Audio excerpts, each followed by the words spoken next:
Good day everyone. Today we are going to tackle about community according to the social sciences perspectives. In this lesson, we are going to explore about the different perspectives to the community. This includes the social science perspective and institutional perspective. According to Henrik Ibsen, community is like a ship. Everyone ought to be prepared to take the helm. Now let's proceed to the social science perspectives. The social sciences perspective in community refers to the study of human behavior, relationships, and institutions within the context of community. In social science perspective, first we have the anthropological perspective. It refers to community being an organized social structure serves as the driving force for civilization. Human development came by side with the development of communal orientation as well as with the evolution of socio-economic structures. We have here the Paleolithic Age, also known as hunter-gatherers. The earliest humans that were able to create tools from rocks and other solid materials found elsewhere in their environment. Through sheer ingenuity, these early people were able to produce tools for hunting and chopping. Mesolithic Age. It is also known as the horticultural and agricultural. In this period, early people started using tools more advanced. Because the population is getting bigger, so is the demands for provisions, which bought the idea of growing plants instead of just relying on what nature can provide. This marked the transition of a community into an agricultural-oriented social system, which resulted also in inequality and conflict within and with other communities. Neolithic Age, also known as the agrarian. This period is characterized by the advancement of technology, which resulted to the large agricultural production and consequently led to social stratifications. People of the community saw how the large stockpile of agricultural products can translate to power. This situation created a competition that is decided by the size of land owned and technology used in order to produce more. Next we have the sociological perspective. Sociology is a branch of social science that analyzes the history, evolution, structure and functions of societies. Sociologists studied community as a system and tried to generate empirical data to establish theories on various social phenomena stemming from interhuman relationships. Social stratification involves categorization of people in a community into groups based on several factors which include wealth, income, occupation, race, gender, power among others. It provides a view of the situations within the community, such as how power is obtained or shared, including the distribution of race and gender in the population. Social class. It is a hierarchical categorization of people based on the income economic capacity. This includes the most basic classifications such as upper class, middle class, and lower class. Social mobility refers to the movement of an individual or group within or between social strata. It results in change in social status relative to one's positions and location. One example is the movement from one lower position to a higher position in a political system. Gender equality movements. It involves how individuals view themselves in the light of their freedom to choose what gender view they will intend to follow or perform certain roles without having to confront any form of social repercussion. Deviance. Deviance in a community means any behavior, action, or belief that goes against the accepted rules or norms of that community. Lastly, we have the political science perspectives.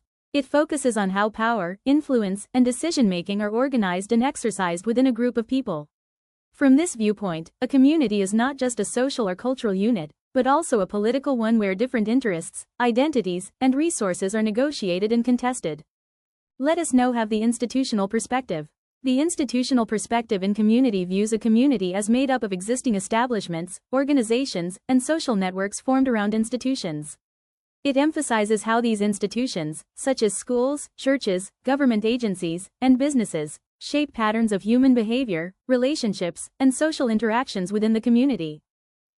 In institutional perspective, first we have the political perspective that are composed of the following elements.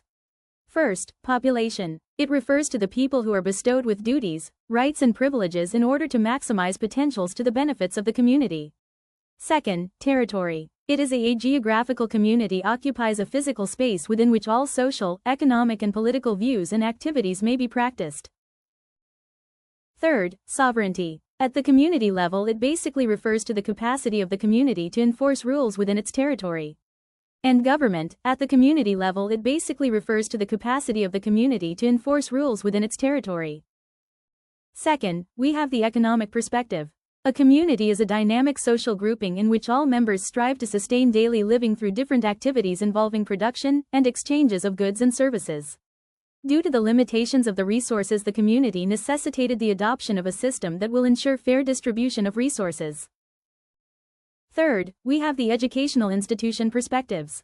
The educational institution perspective focuses on the role and function of schools, colleges, and universities as formal organizations responsible for systematically transmitting knowledge, skills, and cultural values to individuals in society. Lastly, from the institutional perspective, we have the religious perspective. The religious perspective is a way of understanding life, society, and human behavior through the lens of religious beliefs and values. It emphasizes the role of faith, spirituality, and moral teachings in shaping people's thoughts, actions, and relationships. Now let's proceed to the civil society perspective of community. But before we proceed, let us have first the definition of terms to fully understand this topic. Number 1, organization. An entity, such as company, an institution or an association. Number 2, movements. Refers to a collective actions driven by a common purpose or mindset. Number 3, civil society. The third sector of the society aside from the government and the business sector, which includes civilian population moving towards common end. Number 4, people's organization. Structured organization composed of citizens with demonstrated capacity to promote general public interest. Number 5, advocacy. A movement based on certain principles intended to influence a certain action intended to cause change. And number 6, activism. An act of actively engaging in a certain purpose intended to address issues and affect change in the process. Now let's have the types of civil society. The Zonta Club. It is an international civil society movement. The first Zonta Club was founded in Buffalo, New York, United States in 1912. It was founded by a group of businesswomen under the leadership of Marion DeForest. Its membership requires that one woman member shall represent each business classification as determined by the organization. The Greenpeace International. Greenpeace is a global environmental group composed of scientists and other professionals who are united by a common purpose. It envisions a green and peaceful future for all, founded on collective efforts and courage and resolve of people who support its advocacies. Our country also has civil society movements. The basis for civil society in Philippines is founded from the Filipino concepts or pakikipagkapwa or holistic interaction with others and kapwa or the inner self. ADB Civil Society Briefs PH 2013. Written records show that the modern concept of civil society was introduced by the Christian missionaries in the country in the 19th century. The missionaries established institutions that will help protect the welfare of the people, although limited at that time to the elites. The Katipunan, a revolutionary movement established in the latter part of the 19th century, was an example of a civil society of national scope. Here are the civil society movements from Philippines. Trade unions. The biggest organization of labor unions in the country is the Trade Union Congress of the Philippines, TUCP, which was established in 1975. They believed in the significant roles of workers in the development process. For the workers to become productive members of the community, their welfare has to be recognized and promoted.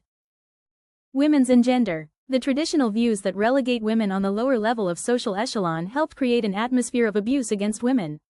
They believe that eradicating such mindset is one of the steps towards the creation of a gender-tolerant society. And the movement shall not only be confined in small pockets of socio-political organization. Legal Network for Truthful Elections, or LENTE. It is a network of volunteer lawyers, law students and paralegals from different parts of the country. The volunteers were trained and deployed to monitor elections. In the process, they bring to open different elected-related problems for public discourse and for actions from the competent authorities and concerned groups or individuals. Part of its goals is to advocate for electoral reforms and create a strong institutional ties among various civil society groups. They conduct public education on matters related to elections and democratic institutions. Another objective is to pursue criminal and administrative cases for those who violate election laws. Now let's proceed to the perspectives of community at the local and grassroots levels. When we say local and grassroots levels, we are talking about the lowest levels of political and social organizations. They are closer to the general population, which is why their roles in the community development process are very crucial. Urban communities are commonly located in cities.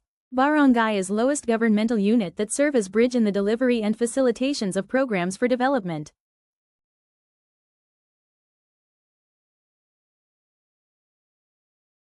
Here are the local youth and child welfare programs. Scholarship programs. A scholarship program is a system that provides financial support to students to help them pay for their education. Scholarships are usually awarded based on specific criteria such as academic achievement, athletic ability, artistic talent, financial need, or membership in certain groups.